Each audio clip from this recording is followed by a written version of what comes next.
나이듦, 노인, 늙는다라는 것이 무슨 의미가 있고 성경적으로 우리가 어떻게 봐야 되는가 함께 은혜를 나눌까 합니다. 늙음, 노인이란 정의를 어떻게 내릴까요? 이게 참 상대적인 개념이라 정의 내리기 쉽지 않지만 1951년 국제노인학회에서 내린 정의가 있습니다. 노인이란 환경 변화에 적응할 수 있는 자체 조직의 결손이 있는 사람, 자아 통합 능력이 감퇴되어 가는 시기에 있는 사람, 인체의 기관 조직 기능에 쇠퇴 현상이 일어나는 시기의 사람, 생물체의 적응력이 정신적으로 결손되어 가는 사람, 조직 및 기능 성장의 소모로 적응 감퇴 현상이 있는 사람, 한마디로 요약하자면 생물학적으로 퇴화하고 심리적으로 변화를 겪고 사회적으로 지위를 상실하는 시기의 사람이라는 어쩌면 좀 냉정한 정의를 내려놨습니다. 그러면 어르신, 노인이라고 한다면 나이를 어느 정도를 봐야 노인이라고 말할 수 있을까요? 과거에는 60세 정도를 노인이라고 그랬죠. 그래서 환갑잔치, 회갑잔치를 크게 했습니다. 근데 오늘날 60이라고 하면 저희가 지난주에 효도관광 갔다 왔는데 효도관광에도 끼워주지 않습니다. 그만큼 우리의 생명이 연장이 됐죠. 현재 나이는 그러니까 과거의 나이하고 비교하려면 과거의 나이에 0.7이나 8을 곱해야 현재의 나이가 과거의 어떤 의미가 된다고 그래요. 그러니까 오늘날의 60대라고 하면 과거의 한 40대, 오늘날의 80대라고 한다면 과거의 60대에 해당한다라고 볼 수 있다는 것입니다. 실제적으로도 한국의 기대 수명도 그렇습니다. 2022년도에 남자의 기대 수명은 80.6세, 여자의 기대 수명이 86.6세, 평균해서 83.6세가 평균적으로 83세, 4세 정도 사시는 것이 기대 수명이 됐다라는 거죠. 1970년대 기대 수명이 62.3세였습니다. 그러니까 50년 흐르고 나서 20세가 올라간 거죠. 그러니까 앞으로 50년 후에는 현재 80대가 아니라 100세 시대의 기대 수명이 될 수도 있는 거죠. 그러니까 이것은 상당히 상대적이라고 볼 수 있죠. 그렇기 때문에 우리가 늙는다, 노인이다라고 할 때 어떤 태도를 갖느냐가 참 중요하다고 생각합니다. 오늘은 두 가지 태도를 나누려고 해요. 첫 번째는 이 늙는다라는 것에 대한 부정적인 태도입니다. 늙음은 어둠으로 가는 길이다, 이렇게 생각하는 거죠. 이 부정적인 시각을 잘 표현하는 성경 구절이 있어요. 시편 31편 9절부터 12절인데 이해하기 좋으라고 제가 세 번역으로 번역해 놨습니다. 주님, 나를 긍휼히 여겨 주십시오. 나는 고통받고 있습니다. 울다 지쳐 내 눈이 시력조차 잃었습니다. 내 몸과 마음도 활력을 잃고 말았습니다. 나는 슬픔으로 힘이 소진되었습니다. 햇수가 탄식 속에서 흘러갔습니다. 근력은 고통 속에서 말라버렸고 뼈마저 녹아버렸습니다. 나를 대적하는 자들이 한결같이 나를 비난합니다. 이웃 사람들도 나를 혐오하고 친구들마저도 나를 끔찍한 것 보듯 합니다. 거리에서 만나는 이마다 나를 피하여 지나갑니다. 내가 죽은 사람이라도 된 것처럼 나를 사람들의 기억 속에 잊혀졌으며 깨진 그릇같이 되었습니다. 본인을 깨진 그릇은 더 이상 쓸 수가 없겠죠. 그러니까 그릇장에다 넣지 않을 겁니다. 그러니까 한마디로 말하면 세상의 노인들은 자신들이 있을 곳이 없구나, 이런 마음을 갖기 쉽다라는 거죠. 실제로 뉴스에 보면 미국 뉴욕에 한인 노인들이 갈 곳이 없어서 맥도날드를 간다고 그래요. 맥도날드 가면 싸고 시원하니까요. 거기에서 뭐 대단한 걸 시킬 수 있겠어요? 그러니까 잠깐 간단한 거 시키고 하루 종일 거기에서 대화하면서 시간을 보내는데 그거를 맥도날드 측에서는 못마땅히 여겨서 막 싸움이 나는 일들이 많이 있었다고 합니다. 참 냉대받을 때는 슬프죠. 버림받을 자처럼 느끼게 되는 것입니다. 그럼 왜 우리의 어르신들이 그런 느낌을 갖게 되느냐? 세 가지 이유 때문이죠. 첫 번째는 노인들 스스로가 차별받는다라고 생각이 들기 때문입니다. 현대사회의 가장 큰 덕목은요, 생산성입니다. 얼마나 부가가치를 생산해내느냐가 중요한 덕목이죠. 근데 여성들도 때가 되면 아이를 낳을 수가 없습니다. 남자들 때가 되면 이제 경제력, 직장에서 은퇴할 때가 되는 거죠. 그러면 불안이 찾아오는 것입니다. 유명한 시인 예이츠의 시에 비잔티움으로의 향해라는 시가 있어요. 어르신들을 두고 한 시입니다. 그 시작이 어떻게 시작하느냐? That's no country for old men. 노인을 위한 나라는 없다. 이렇게 시가 시작됩니다. 그 중간에 뭐라고 하느냐? 자신을 막대기 위에 걸쳐놓은 낡은 외투와 같다. 이렇게 시적으로 표현합니다. 그만큼 외로움을 느끼는 거죠. 노인들이 생산성이 없는 것은 당연하죠. 평생 일하셨기 때문에 때가 되면 기능도 퇴화하고 일도 그만둬야 되는 거죠. 하지만 이렇게 아무것도 생산하지 않는다고 해서 가치가 없다고 느끼는 사회는 소유가 존재보다 앞선 사회입니다. 그런 사회는 슬픈 사회가 되는 거죠. 그래서 그들은 스스로 고립됐다라고 생각합니다. 피터슨이 쓴 노인들의 사회, 그 불안한 미래에도 보면 이 어르신들이 더 살기 좋은 고령화 시대에 맞는 사회의 첫 번째 덕목을 더 오래 일하도록 만든다입니다. 그러니까 물론 나이가 드셔도 건강이 가능하시기 때문에 일하는 건 좋은 일이지만 그럼에도 불구하고 더 일해야만 인간으로서 대접받는 사회라면 좋은 사회라고 말할 수 없겠죠. 한국에 일반적으로 폐지를 줍는 노인들은 대략 100만 가까이 된다고 그래요. 근데 직업적으로 폐지를 주어서 생계를 유지하는 노인들의 숫자는 대략 3만 명 정도 된다고 합니다. 근데 3만 명의 노인들을 조사를 해보니까 하루에 이 폐지를 줍기 위해서 12.3km를 이동한대요. 그러니까 대략 30리 정도를 이동하시는 거죠. 그리고 폐지를 줍는 시간이 평균 11시간이라고 합니다. 11시간 넘게 30리를 걸어서 버는 돈이 얼마냐? 평균 10,000원이라고 합니다. 그러니까 10,000원을 벌기 위해서 하루에 10시간 이상의 30리를 걸어야 되는 중노동을 하는 노인들. 하지만 한 달이라고 해봐야 30만 원밖에 되지 않는, 얼마 되지 않는 돈이죠. 이렇게 어려운 노인들이 우리 주변에 많다라는 것입니다. 두 번째, 왜 어르신들이 부정적 생각을 가질 수밖에 없느냐? 노인들 스스로가 따돌림 당한다라고 생각하기 때문이죠. 나이가 들면요, 친구를 사귀는 폭이 줄어듭니다. 아이들은 유치원에 갖다 놓으면 첫날부터 친구를 사귀죠. 근데 어르신들은 경로당에 처음 가면 처음엔 사귀기 힘듭니다. 몇 년이 지나도 못 사귈 수도 있어요. 그만큼 인간관계의 폭이 좁아듭니다. 그리고 평생 가까이 했던 사람들이 조금씩 사라지기 시작하죠. 동창회에 가면 동창들의 숫자가 줄어듭니다. 부모님의 장례식에서 이제 친구들의 장례식으로 바뀌어가기 시작하죠. 세 번째로 어르신들이 왜 부정적으로 생각하느냐? 노인들의 자기 상실 때문입니다. 가장 중요한 문제는 객관적인 어떤 사회적인 문제라기보다는 스스로가 가치 없는 존재처럼 느끼기 시작한다면 그게 진짜 문제입니다. 걱정이 많아지고 근심이 많아지고 죄책감이 들고 절망하게 하고 우울증이 생기죠. 사람은 환경이 어려워도 참을 수 있지만 자기를 잃어가기 시작하면 희망이 사라져서 살기가 힘든 거죠. 실제적으로 한국의 OECD에 가입한 나라들 중에서 한국은 전 세계적으로 자살률이 가장 높은 나라 부동의 1위를 거의 20년 가까이 해오고 있습니다. 그런데 이 자살률이 어떤 특정 연령에 있는 게 아니라 각 연령마다도 거의 부동의 1위를 해요. 65세 이상 노인의 자살률도 압도적인 1위를 하고 있습니다. 다른 나라 OECD의 평균은 10만 명당 17.2명인데 한국은 10만 명당 46.6명입니다. 거의 3배에 해당하는 자살률을 보입니다.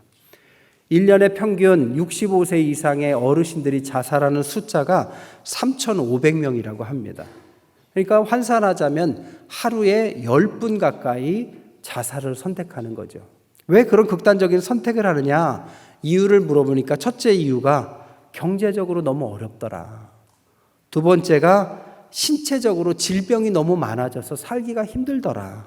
세 번째가 가족들과 멀어져서 너무 외롭더라. 그래서 하나하나 잃어가다가 결국에는 삶의 의욕도 사라져서 결국은 극단적인 선택까지도 하는 어르신들이 1년에 이렇게 많은 나라를 우리가 살고 있습니다. 이런 노인에 대한 부정적인 사고는 우리 자신도 늙는다라는 사고를 자꾸 거부하게 만드는 거죠. 우리도 누구나 늙고 있는데도 불구하고 우리는 그들과 다르고 늙지 않는다. 아니, 늙음으로부터 나를 분리해내고 도망가고 싶은 이상한 심리가 생기는 거죠. 그게 어떻게 표현되느냐? 바로 성형수술로 표현됩니다. 주름이 있으면 주름을 자꾸 피려고 뭐를 넣기 시작해요. 그래서 저분이 몇 살인가 알 수 없는 얼굴을 갖고 있는 분들도 많죠. 젊어지는 건 좋은 겁니다. 하지만 우리가 도망간다고 해서 나이를 안 먹을 수는 없는 거죠. 그래서 우리가 두 번째 태도는 늙음에 대한 긍정적인 생각을 가져야 된다는 것입니다. 그래서 늙음은 빛으로 가는 길이다라는 것입니다. 노년의 긍정적인 마음을 표현한 성경 구절이 있습니다. 시편 92편 13절에서 15절 말씀입니다. 표준 세번역에 이렇게 나와요. 주님의 집에 뿌리를 내렸으니 우리 하나님의 뜰에서 크게 번성할 것이다. 늙어서도 여전히 열매를 맺고 진액이 넘치고 항상 푸르를 것이다. 그리하여 주님의 올곧으심을 나타낼 것이다. 늙는다고 해서 꼭 나쁜 게 아니라 긍정적으로 바라볼 수 있다는 것입니다. 그런 태도가 두 가지입니다. 첫 번째, 노인은 나쁜 것만 있는 것이 아니라 예언자다라는 것입니다. 성경에 보면 예언서가 있어요. 이사야를부터 예레미야, 다니엘 이런 게 다 예언서죠. 예언자들의 말입니다. 이 예언서의 특징이 뭐냐? 아주 강한 메시지를 줘서 하나님께 다시 돌아가게 만드는 것이 예언서의 목적입니다. 그러니까 예언자들은 우리를 깨우쳐 주는 거죠. 어떤 어르신이 농담처럼 젊은이에게 이렇게 말했다고 그래요. 넌 늙어봤냐? 난 젊어봤다. 젊은 사람들은 늙어보지 않았죠. 하지만 어르신들은 젊어봤습니다. 그래서 모든 걸 아는 거죠. 우리가 어르신들을 통해서 깨달을 수 있는 것들이 많아요. 어르신의 삶, 어르신의 외모, 어르신의 그 인생을 통해서 우리 자신을 깨우치게 한다는 거죠. 그래서 그들의 삶을 보면서 우리가 영원히 사는 것도 아니고 우리가 점점 늙어갈 수밖에 없는 존재인 한계가 있는 인간이다라는 것을 깨우친다는 겁니다. 이것을 깨우쳐야만 하나님 앞에 돌아갈 수 있습니다. 이것을 깨우치는 사람이 지나친 욕망을 버릴 수 있는 거죠. 어떤 사람이 말하기를 인간의 욕망이라는 것은 뜨거운 쇠공을 손 안에 두는 것과 같다라고 말했습니다. 뜨거운 쇠 구슬을 손 안에 두면 뜨겁기 때문에 자꾸 손을 옮겨가면서 그것을 옮기죠. 뜨거우니까 버리지 못해요. 하지만 버리지 못하지만 다른 손으로 옮기기를 시작합니다. 그러니까 평생 그것을 내 것으로 하지 못하는데 손을 옮겨 담으면서 언젠가 내 것이 될 것 같다라는 착각 속에서 살아가는 것이 인간의 욕망이다라는 것입니다. 욕심을 버리지 못하는 인간, 그 욕망 때문에 주어진 시간을 가치 있게 쓰지 못한다면 그것은 깨달음이 없는 것입니다. 그런데 우리가 어르신을 통해서 그 삶을 돌아보고 그들의 얼굴과 그들의 삶을 보면서 우리를 돌아보는 것입니다. 그들의 삶과 성공과 실패를 통해서 우리도 성공할 수도 실패할 수도 있는 인간이다라는 것을 깨닫게 되는 것입니다. 그래서 우리가 갖고 있었던 욕망을 내어버리고 주님 앞에서 그들의 삶이 우리의 삶이 될 수 있다라는 이 깨달음이 하나님 앞에 나아갈 수 있는 겸손으로 이어지는 것이죠. 또한 두 번째로는 노인은 우리의 선생님이다라는 것입니다. 어르신들이 어떻게 살았을지라도 그들의 삶을 가만히 지켜보면 한평생의 인생 가운데 드러나는 경외심을 느낄 수 있다는 것입니다. 어찌 보면 삶이 예술품처럼 보여요. 어떻게 그런 삶을 살았습니까? 어르신들 이야기하는 게 내가 그때의 이야기를 책으로 쓰면 책 10권도 쓰겠다. 이런 이야기들이 다 우리의 한평생을 어떻게 살아낸 분들에 대한 경이로운 삶이 되는 거죠. 그것은 꼭 성공한 사람에게만 있는 것이 아니라 한평생을 살아낸 모든 사람에게는 느껴지는 경외심이 있기 때문에 그들로부터 우리는 배울 게 있다는 것입니다.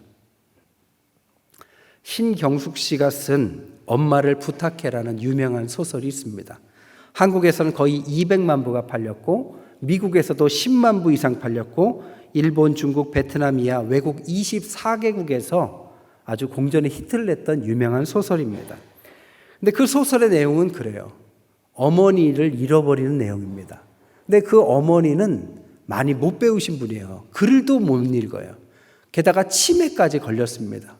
글도 못 모르고 치매까지 걸린 어르신, 아주 나이 많은 엄마가 사라진 거예요. 얼마나 걱정이 되겠어요.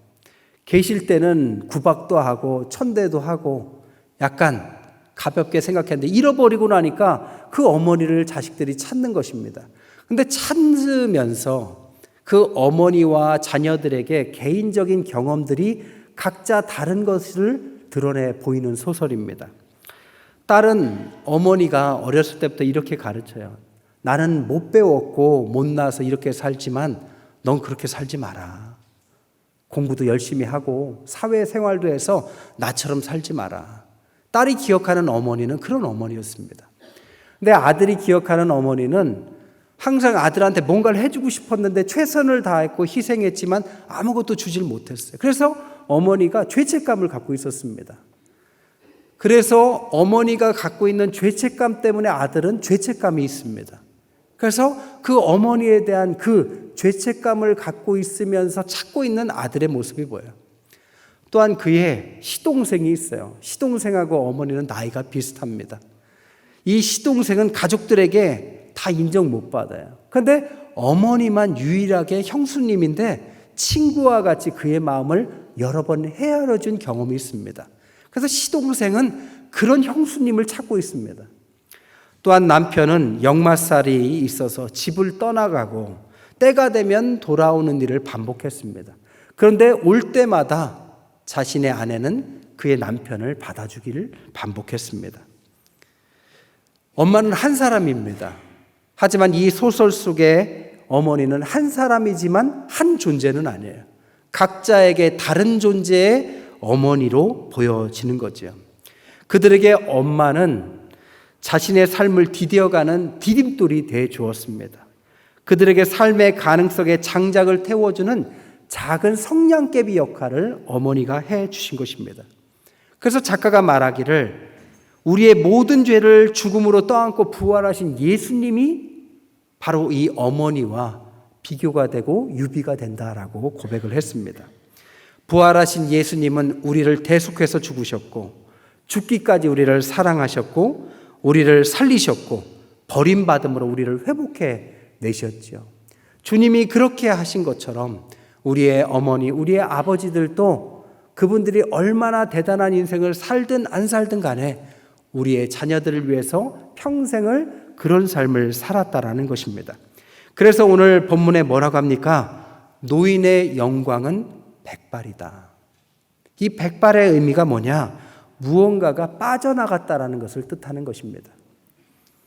그것은 누군가를 위한 헌신 때문에 그의 것들이 빠져나가서 백발이 되었고 그것이 그들에게 영광이다. 이런 뜻입니다. 세 가지 동서고금의 이야기를 하고 마칠게요. 동서고금에요, 부모님에 대한 공통적인 이야기들이 있습니다. 발리의 전설에 보면 어르신들이 나이가 먹으면 그 옛날에 발리의 사람들은 어르신들을 희생제물로 드리고 그 어른들을 식인하는, 먹는 그런 식인 풍습이 있었다고 그래요. 그러니까 그들을 먹음으로 그들의 영혼을 우리에게 이어진다라는 논리로서 어른들이 이제 거동이 불편하면 희생시켜버리는 식인풍습이 있었다고 합니다.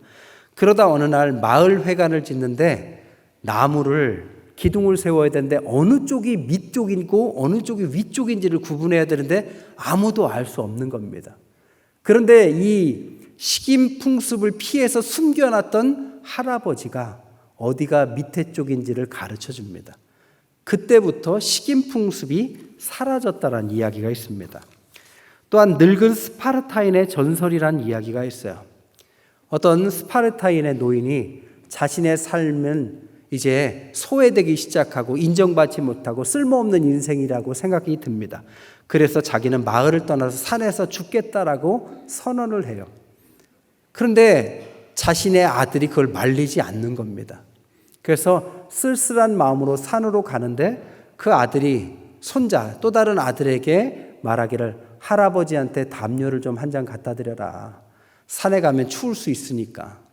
그랬더니 그 손자가 담요를 갖고 가면서 반을 잘라놓고 가져가는 겁니다. 그래서 왜 반을 잘라놓고 가져가냐 그랬더니 앞으로 아버지가 산에 가게 되면 그 담요를 쓰려고 합니다.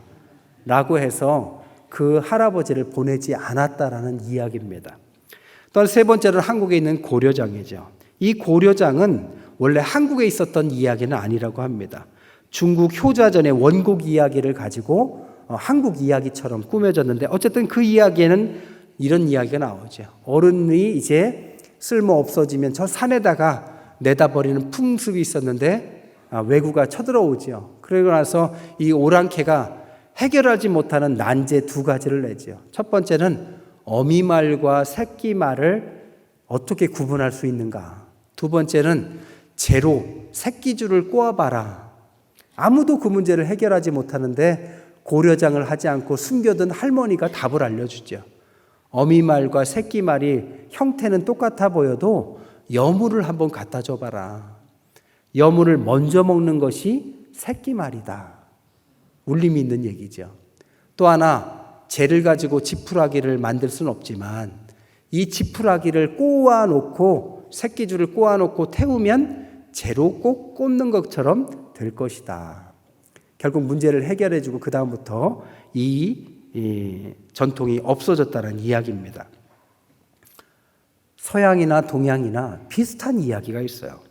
이 동서양의 이야기들의 공통점은 세 가지입니다. 첫 번째, 처음에 어른들은 쓸모없는 존재로 등장을 한다는 것입니다.